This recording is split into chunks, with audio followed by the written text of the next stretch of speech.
You are adrift in the silent dark. Stars burn like cold diamonds scattered on black velvet. Your vessel, the deep space probe Wanderer, glides through the endless night. It is a lonely sentinel at the edge of known space. For 10 years it has listened to the void. It has heard only the whisper of cosmic radiation, the faint hum of distant pulsars. Then, something new arrives. It is a signal unlike any other, a sound that should not exist out here. The probe's sensors flag an object. It is impossible. Too large, too perfect. Its shape defies the random chaos of nature. It is a structure, an artifact of unimaginable scale. The object does not reflect light. It absorbs it. It is a hole in the fabric of space-time, a perfect sphere of absolute blackness. And from its silent heart, a song emerges. The melody pours into the Wanderer's receivers. It is a song of impossible complexity, a tune that rewrites the laws of physics. On Earth, scientists are stunned. They stare at their monitors in disbelief. The data streams in, a torrent of broken rules. The song's frequencies bend space, its harmonies warp time itself. It is a sound that carries weight. It has mass. The very notion is absurd. It is like finding a whisper that can cast a shadow. The melody is hauntingly beautiful. It speaks of loss and ancient sorrow. Yet beneath the sadness lies a current of immense power, a power that makes the brightest stars seem dim. The song washes over the instruments. It recalibrates atomic clocks with a single note. It shifts the probe's trajectory without any propulsion. The team back home can only watch. They are helpless witnesses to a miracle. Or perhaps a warning. This is not the music of any known civilization. It is something far older, something far more advanced. The scientists try to categorize it. They fail. The song exists outside their understanding. It is a message from a place beyond human comprehension. The deep space probe, your silent eyes and ears, continues to listen.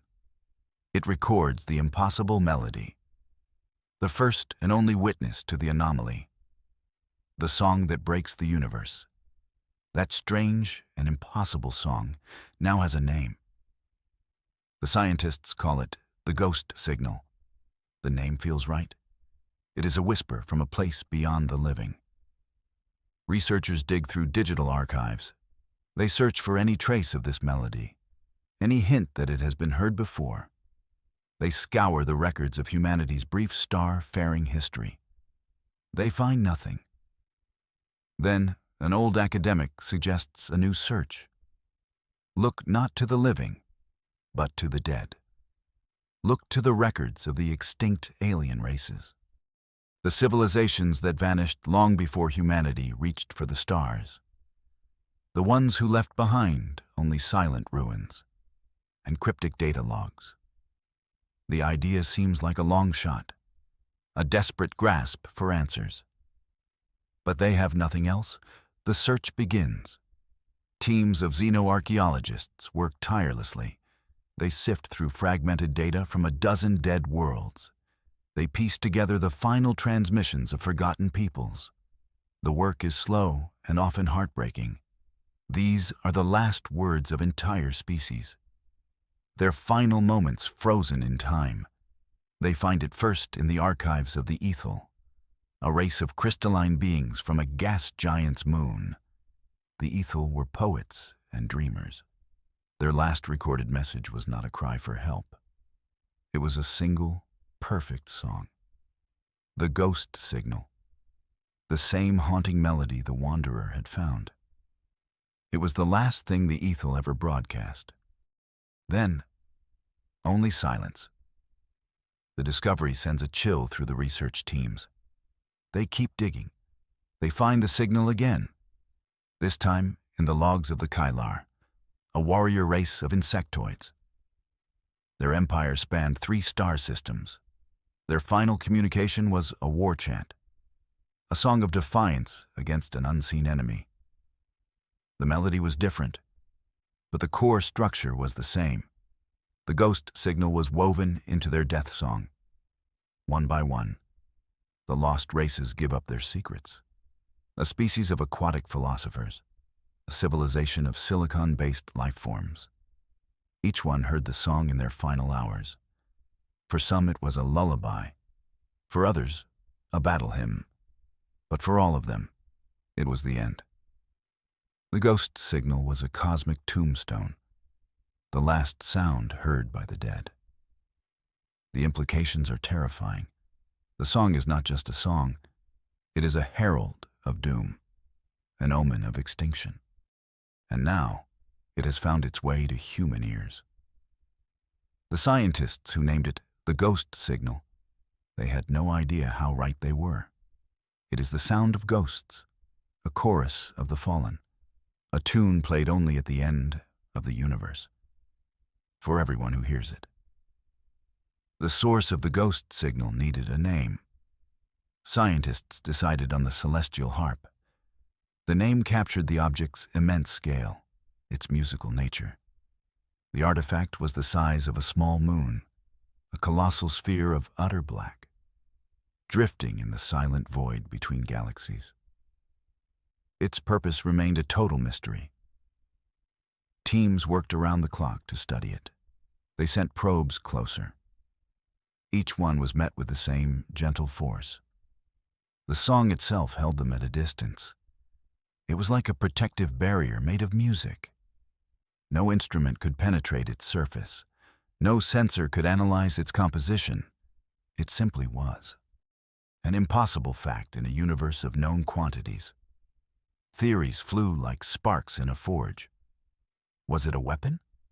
A dormant doomsday device waiting for a trigger? Its history as the ghost signal suggested this. A cosmic siren that lured civilizations to their doom. The idea was popular among the more nervous military leaders. They saw a threat in every unknown shadow. Others proposed a different idea. Perhaps it was a monument, a memorial to a long-dead civilization. The lament it played was their eternal requiem, a song of mourning that echoed through the ages. This was a more poetic and less threatening notion. It painted the harp not as a killer, but as a lonely mourner. A few bold thinkers offered a wilder theory. They suggested the harp was not an object in the traditional sense. It was an instrument, a tool of cosmic proportions. But who was the player? And what was its purpose? If the universe was a symphony, the harp was its grandest instrument. But the music it played was a song of sorrow. Humanity was at a loss. They had found the grandest mystery in history, a moon-sized alien artifact that sang a deadly song. They could not touch it. They could not understand it. They could only listen and wonder. The celestial harp hung in the darkness, a silent, or rather, a singing testament to a power beyond their wildest dreams. What do you do with a problem you cannot solve? You find someone who can. The search for a solution was frantic. The ghost signal, the harp's lament, was a poison. For most people, extended listening caused severe mental distress, disorientation, hallucinations, a profound and unshakable sense of despair. It was the sound of pure sorrow, and it was toxic to the human mind. The military tried to weaponize it. The results were predictably messy and quickly classified. But there was an exception, a single anomaly in the data. Her name was Ilara. She was a musician, a composer of experimental soundscapes. Her work was obscure, known only to a small circle of avant-garde artists. But her brain was different. Scans showed a unique neural architecture, one that processed sound in a way no one had ever seen before. When Ilara heard the harp's song, she did not feel despair. She felt a strange sense of familiarity, a connection. The mournful notes did not break her mind. They resonated with it. She described it as a conversation, a sad story told in a language she almost understood. The scientists were baffled, but they were also hopeful. She was their only lead. Alara was brought to a secure research station, a deep space facility orbiting a quiet gas giant. There, she was brought before the immense object, or rather, a live feed of it. The real harp was light years away, but its song was transmitted instantly, a feature of its physics defying nature. They placed her in a soundproofed chamber, alone with the music of the spheres. She listened for days. The song filled her mind. It painted pictures of fallen empires, of dying stars and cosmic loneliness. It was the saddest thing she had ever heard. Yet, she was not afraid. She felt a kinship with the ancient object, a shared understanding of loss and beauty. She began to hum along, matching the alien melody with her own voice. The research team watched in awe. On their screens, something incredible happened. As Alara hummed, the energy readings from the harp changed. They fluctuated in time with her voice. It was responding to her. A dialogue had begun between a moon-sized alien artifact and a single Terran musician. They had found their chosen one, the one person in a galaxy of trillions who could withstand the alien melody. She was not a soldier or a scientist. She was an artist. Her unique mind was the key, the only key that could unlock the mystery of the celestial harp. Humanity's fate now rested on her shoulders, a heavy burden for a woman who only wanted to make music. It seemed the universe had a different concert in mind for her. Just as a glimmer of hope appeared, a new shadow fell. It started as a flicker at the edge of the solar system, a distortion in the starlight that wasn't there before. Long-range telescopes swiveled to focus. The images that came back were stark and terrifying. A fleet of ships had arrived. They were silent. They broadcast no signals, no declarations of intent. They simply appeared, a swarm of black vessels against the black of space. Their design was predatory, all sharp angles and menacing curves. They looked like weapons, pure and simple. They absorbed radar pings and light, making them almost impossible to track. Almost. Humanity's fledgling defense fleet was scrambled. Ships moved to intercept the newcomers. Hails were sent on all known frequencies. The response was absolute silence. The black ships moved with a coordinated grace, a silent, deadly ballet. They arranged themselves in a perfect formation, a blockade cutting off Earth from the rest of the galaxy. A name was given to them by intelligence analysts, the Vorlag. The name was pulled from an old, obscure human myth.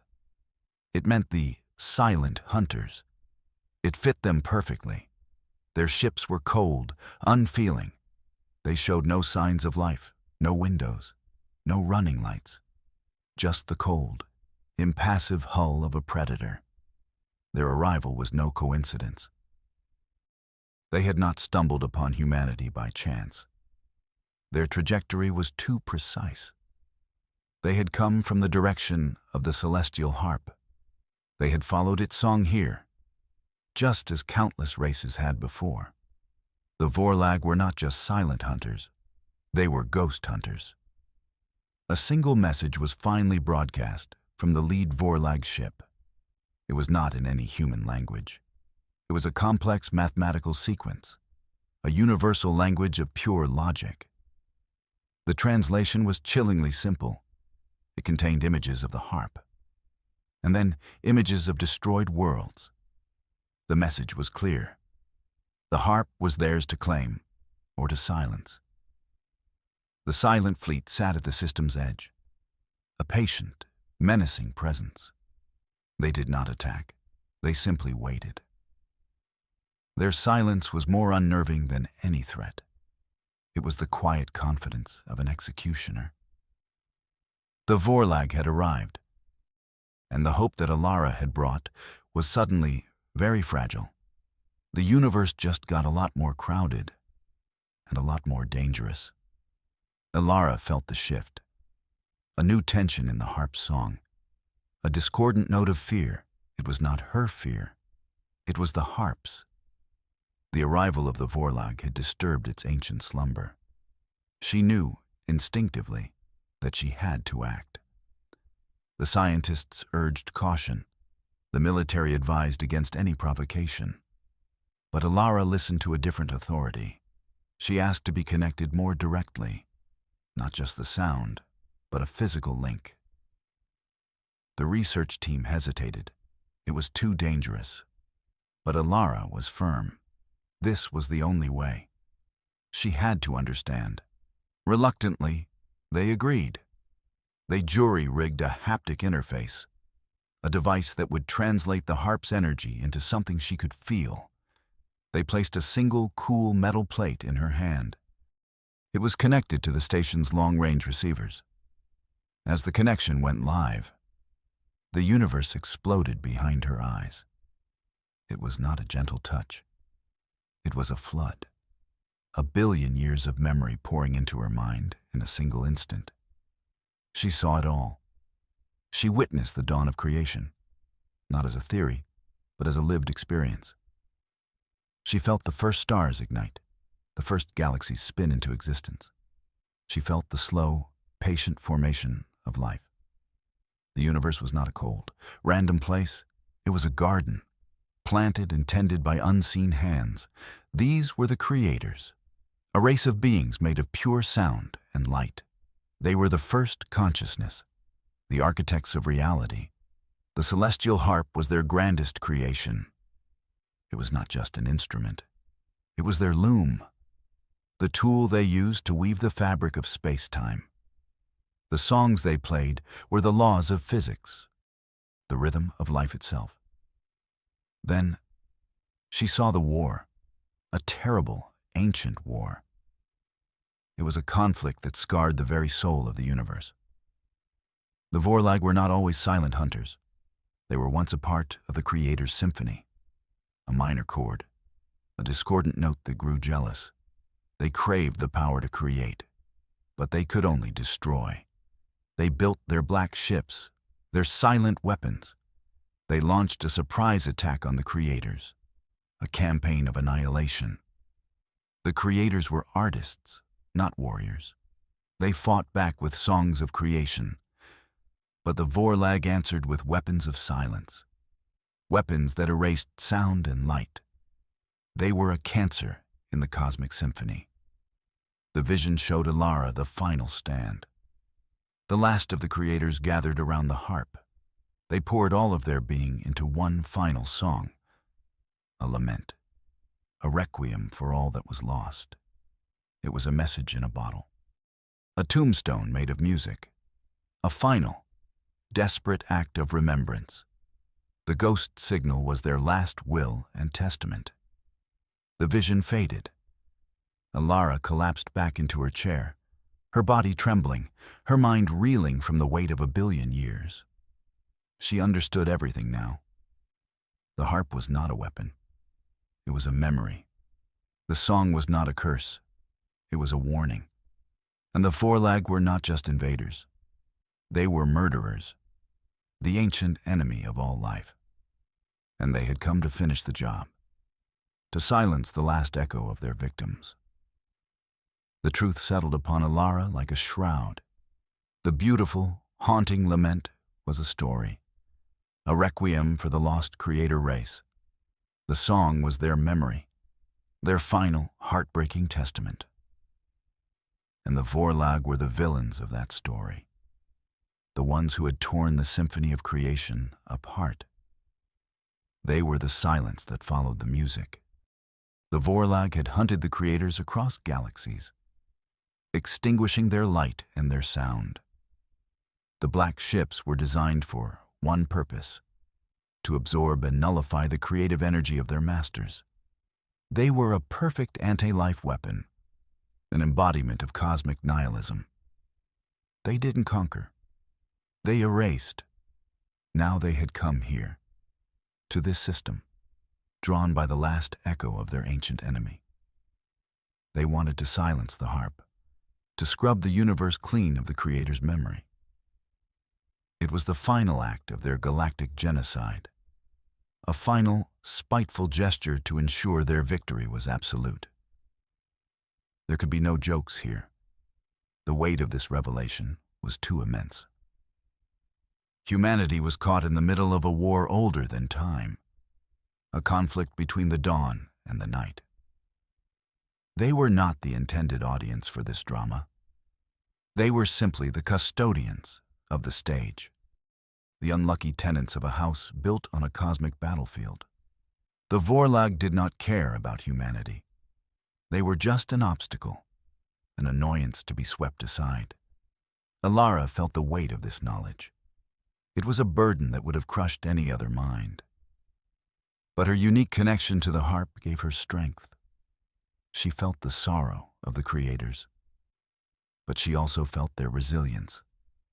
Their final act was not one of surrender. It was an act of defiance, an insistence on being remembered. The lament's meaning was clear. It was a call to remember, a plea to not let the silence win. The Vorlag wanted to erase history. The harp was a monument that refused to crumble, and Alara, the chosen musician, was now its guardian. She held the last song of a dead race in her heart, and she would not let it be silenced.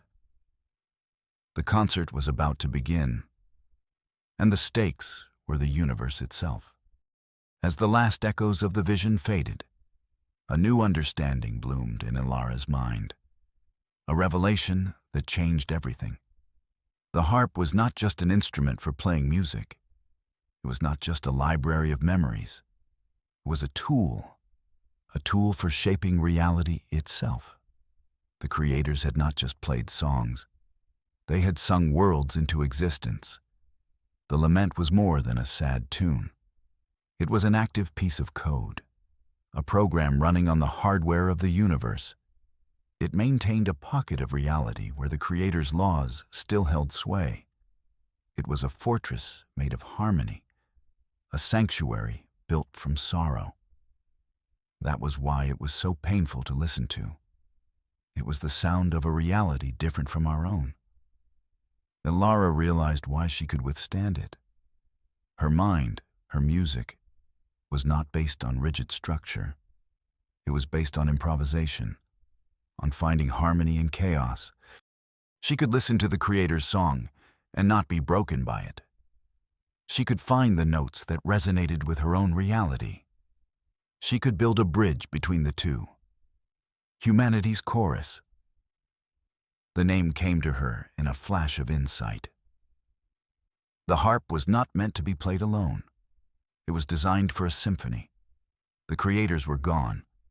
They could no longer play their part. But their instrument remained, waiting for a new orchestra, a new conductor. She saw the potential with stunning clarity. If the old song, the lament, could maintain a reality, what could a new song do? A song of humanity, a melody filled with hope, with courage, with the chaotic, stubborn, unbreakable spirit of her species. What kind of reality could that song create? The possibilities were staggering. It was a dangerous thought. To play with the source code of the universe, to compose with the laws of physics. The power was immense. The risks, unimaginable. One wrong note, one misplaced harmony, could unravel everything. It could erase suns, unmake galaxies. It was a power no single being should ever wield. But humanity was not a single being. It was a chorus of billions. A chaotic, dissonant, yet beautiful symphony of voices. Every person, every thought, every dream was a note in that song. Alara was not just a musician. She was the conductor. Her role was to bring those voices together, to focus their collective will into a single, coherent melody. The harp was the instrument. Alara was the conductor, and humanity was the orchestra. The Vorlag thought they were coming to silence a ghost. They had no idea they were about to face a full symphony. A new song was about to be written, and the universe would be its stage. This was a much better plan than simply hiding. The Vorlag commander did not speak in words. It communicated in pure, unfiltered intent. A psychic blast that bypassed language centers. It struck the mind of every human in the system, from the fleet admiral to the lowest-ranking crewman. The message was simple, unadorned, and utterly terrifying. It was an ultimatum. The Vorlag showed them images, visions of the musician, Alara. They showed her connected to the harp, and then they showed images of Earth, peaceful, vibrant, full of life. Then the images shifted. Fire and ruin. A world silenced. The meaning was unmistakable. There was no room for misinterpretation. Surrender the musician. That was the command. Surrender the woman who communed with the ancient artifact. Turn her over to them. If humanity complied, they would be spared. The Vorlag fleet would take the woman and the harp, and leave this system forever. Humanity could continue its short, insignificant existence. The alternative was also made clear. Total annihilation. The Vorlag showed them visions of other worlds, worlds that had defied them. They showed the Ethel's crystalline cities shattering into dust. They showed the Keelar hives burning under a silent sky. It was not a threat. It was a promise. A display of their cold, efficient capacity for destruction. The command council of the human fleet convened. The debate was brief and intense. Some argued for compliance. The risk was too great. The Vorlag were an ancient, unbeatable foe. To fight them was suicide. To sacrifice one life to save billions was a grim, but logical choice. It was the only sane option. But others disagreed. They argued that to surrender Alara was to surrender their soul. To bow to such a monstrous ultimatum was to accept slavery. It was to admit that humanity's survival was worth nothing, that their lives were a commodity to be bargained for. They would not be the generation that sold their species into fear. The choice was not easy. It was the ultimate test of their character. A choice between a guaranteed but shameful survival and a defiant but almost certain death. The admiral of the fleet looked at the faces of his captains. He saw fear, but he also saw resolve. He saw the same stubborn spark that had carried humanity from caves to the stars. He knew what the answer had to be. To surrender was to die in spirit. To fight was to live, if only for a moment, as a free people.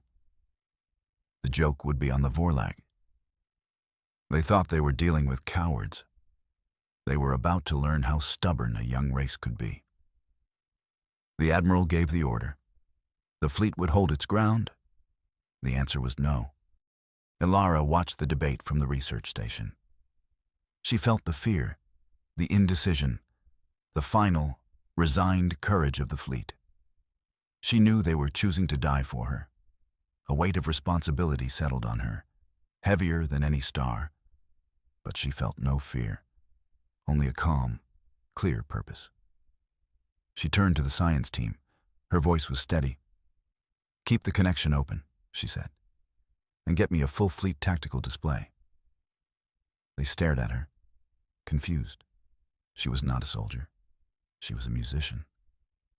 What could she possibly do? She refused to yield her post at the harp. This was her instrument, her stage.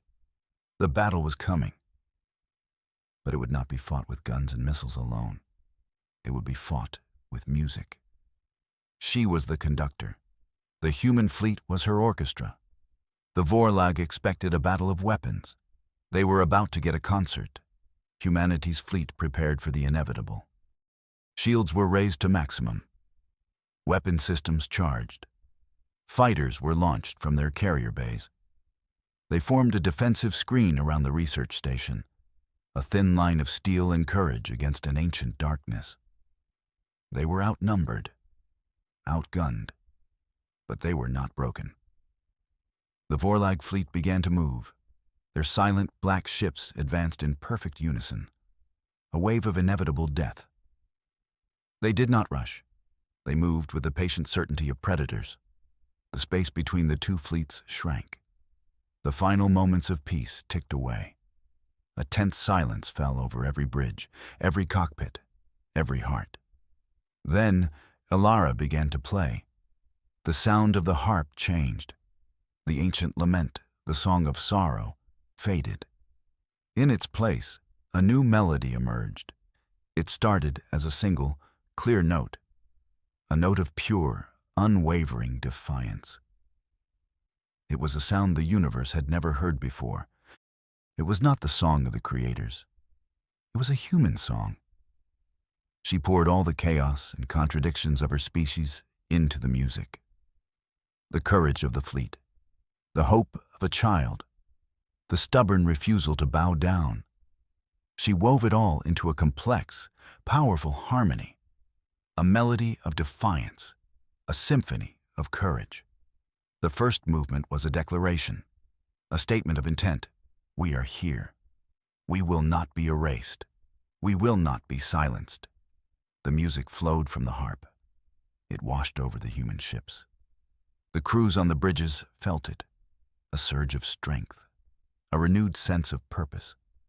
Fear was replaced by a fierce, burning pride. The Vorlag ships faltered. Their perfect formation wavered for a moment. The new song was an unexpected variable. It was not the lament they had come to destroy. This was something new, something alive, and it fought back. The song was a shield, a barrier of pure, unshakable will. Alara played on. The melody grew in complexity.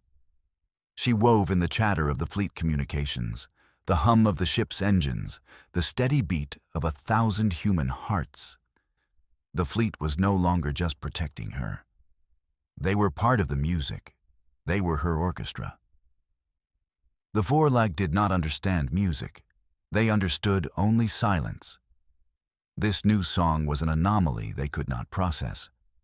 It was a weapon they could not counter. For the first time in 1,000,000 years, the silent hunters were faced with a sound they could not absorb, a sound they could not erase. The first movement was over. The overture to humanity's defiance was complete. The Vorlag recovered from their initial shock. They were an ancient enemy. They did not panic. They adapted. Their purpose was singular. Silence the source of the music. Their lead ship opened fire, not with a missile or a laser, but with a beam of pure sonic dissonance. It was a weapon designed to tear music apart, a jarring, a tonal blast of anti-music. It struck the melody of the harp like a hammer blow. The beautiful, defiant song wavered. A horrible, grating sound filled the communications channels. The crews on the human ships cried out, clutching their heads. The psychic pressure was immense. Alara felt it like a physical blow. The dissonance was a poison. It tried to unravel her composition, to break her connection with the harp. It was a battle of the bands on a cosmic scale, a fight between harmony and chaos, between creation and unmaking. She had to hold the melody together. "Stay with me," she broadcasted to the fleet. Her voice was strained, but clear. "Hold the line. Be my rhythm." The human ships responded. They opened fire. Their weapons were primitive compared to the Vorlag. But they were not trying to destroy the enemy ships. They were adding their voices to the song. Each laser blast was a new note. Each missile detonation was a percussive beat. The Admiral, understanding Alara's intent, began to coordinate their fire. Not for tactical advantage, but for musical harmony. "Fire in sequence," he ordered. "Give her a tempo to work with." It was the strangest battle plan in history. The fleet became a weaponized orchestra. The battle became a duet. The Vorlag fired their silent, dissonant weapons. The human fleet answered with a coordinated barrage of light and sound. And in the middle of it all, Alara fought to keep her song pure. She wove the fleet's fire into her melody. She used their courage as her shield. The dissonance was strong, but her song was stronger. She countered the Vorlag's atonal shrieks with soaring crescendos. She matched their jarring rhythms with complex, unpredictable harmonies.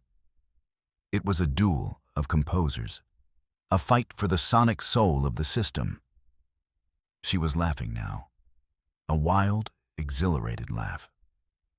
The Vorlag had no sense of humor. They certainly had no rhythm. This was a battle they were not equipped to win. The dissonant attacks began to weaken. The Vorlag could not break her song. It was too chaotic, too human. It did not follow the predictable laws of the creator's music. It improvised, it adapted, it refused to be silenced. The battle of the bands was turning. The human song was winning. The tide of the battle had turned. The human fleet and the harp's music were no longer separate things. They had become one, a single, unified instrument of war and hope. Alara was the conductor, the heart of the symphony. The ships were her players, their movements and weapons fire guided by her melody. The song swelled, entering a new, powerful phase. The crescendo. The music surged with the full force of united humanity. It was the sound of a species that had clawed its way to the stars, a species that had faced extinction and survived, a species that would not go quietly into the night. It was a song of pure, unadulterated life. The Vorlag fleet was in disarray. Their silent, orderly formations were broken. The symphony of battle was something their logical minds could not comprehend. The music was not just sound. It was reality, and Alara was rewriting it with every note. The laser fire from the human ships, now perfectly in tune with the harp, began to have a strange effect. The beams struck the Vorlag hulls and did not just burn. They resonated. The black, sound-absorbing material of the ships began to vibrate. To hum with a harmony they were built to destroy. They were being force-fed the music, and it was changing them. The Vorlag weapons faltered. Their dissonant blasts grew weaker and weaker. They were being drowned out by the symphony. The human fleet pressed its advantage, not with aggression, but with an overwhelming chorus of hope. They flew in patterns dictated by the music, a ballet of starships dancing to Alara's tune. She felt the shift in the Vorlag. Their cold, hateful intent was being replaced by confusion. The music was seeping into them. It was reintroducing a concept they had long forgotten. Harmony, connection. They had spent eons in silence. The sudden flood of pure, vibrant music was overwhelming them, not destroying them, but transforming them. This was Alara's genius, the true power of the human song. It was not a weapon of destruction. It was a tool of conversion. She was not trying to kill the Vorlag. She was trying to teach them how to sing again. The crescendo reached its peak. A wave of pure, undiluted reality washed over the invading fleet. A note held for an impossible length. A chord of pure creation. The song reached its final, stunning conclusion. The crescendo held for a breathtaking moment, then resolved into a single, perfect chord. It was a sound of peace, of resolution, of a story finding its end. The chord echoed through the system, a final, resounding statement of humanity's will. Then, silence. But this was not the silence of the Vorlag. It was a silence of awe. The human fleet watched, their instruments silent. The Vorlag fleet was still there, but it was no longer a threat. The black, menacing ships had been transformed. Their sharp, predatory angles had softened. Their hulls, once pure black, now shimmered with a faint, internal light. They had been changed. They were not destroyed. They were not piles of wreckage. They were inert, silent monuments. The song had not erased them. It had filled them. It had overwritten their destructive programming with its own creative code. The ancient evil of the Vorlag was not vanquished. It was simply put to sleep, encased in a shell of harmonious reality. They floated in the dark, a silent, beautiful testament to the battle that had been fought. An art installation at the edge of the solar system, a permanent reminder that music was more powerful than silence. It was a victory unlike any in the history of warfare. A victory achieved without a single casualty on either side. Well, if you don't count the Vorlag's entire sense of purpose. Ilara slumped in her chair, exhausted but triumphant. She had faced an ancient, cosmic horror, and she had defeated it with a song. The human fleet sent a single, system-wide message, a simple thank you from a grateful species. The final chord of her symphony had not just saved humanity, it had healed a wound in the universe. The threat was over. The battle was won. But the performance was not finished. The universe was a much larger stage, and humanity had just made its grand debut. The final chord was just the beginning. The immediate danger was gone. The Vorlag fleet hung in space, a silent, shimmering graveyard of ambition. But the celestial harp was not silent. It had stopped playing the human song of defiance. Now, it sang something new. A melody that was a fusion of the Creator's ancient lament and humanity's chaotic chorus. A song of sorrow and hope intertwined. This new song pulsed outwards from the solar system. It traveled faster than light. A message broadcast to the entire galaxy. A declaration that something had changed. The old rules were broken. A new player had joined the cosmic symphony. The universe held its breath. Listening. On 100,000 worlds, civilizations looked up. Species that had hidden from the silence of the Vorlag for eons. They heard the new song. It was not the ghost signal, the herald of their doom. It was something different. A sound of hope. A signal that the long night might be ending. The harp now sang a human song. Or rather, a song infused with humanity. It told a story of a young, stubborn race. A race that answered an ultimatum with a symphony. A race that defeated an ancient evil not with weapons, but with art. It was a powerful story, and the galaxy was listening intently. Ilara was no longer just a musician. She was an ambassador, the conductor of Earth. Her song was humanity's first word to a much wider cosmos, and it was a word of peace, but also of strength. It said, "We are here, and we will not be silenced." It was a promise and a warning. What would happen next? No one knew. Would other races come, seeking friendship or seeking to challenge the new power? The song was an invitation and an open challenge. The galaxy was full of ancient mysteries, and humanity had just woken many of them up. Some might even be a little grumpy about it. The celestial harp, the Creator's loom, was now in human hands. The power to shape reality was a heavy responsibility. But humanity had proven itself worthy. For now. The new song was the first verse. The story of humanity and its place in the universe was just beginning. The galaxy and the universe beyond waited for the next verse.